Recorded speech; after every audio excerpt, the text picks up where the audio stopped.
انس رضی اللہ عنہ نے بیان کیا کہ نبی کریم صلی اللہ علیہ وسلم کے راستے میں ایک کھجور پر نظر پڑی تو آپ نے فرمایا کہ اگر اس کا ڈر نہ ہوتا کہ یہ صدقے کی ہے تو میں خود اسے کھا لیتا۔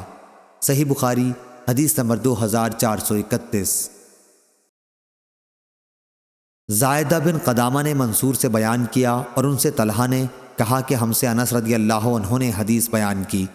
دوسری سند اور ہم سے محمد بن مقاتل نے بیان کیا، انہیں عبداللہ بن مبارک نے خبر دی، انہیں معمر نے، انہیں حمام بن منبع نے اور انہیں ابو ہریرہ رضی اللہ عنہ نے کہ نبی کریم صلی اللہ علیہ وسلم نے فرمایا، میں اپنے گھر جاتا ہوں، وہاں مجھے میرے بستر پر کھجور پڑی ہوئی ملتی ہے، میں اسے کھانے کے لیے اٹھا لیتا ہوں، لیکن پھر یہ ڈر ہوتا ہے کہ کہیں یہ صدقے کی کھجور نہ ہو تو میں اسے پھینک دیتا ہوں۔ صحیح بخاری حدیث نمبر 2432۔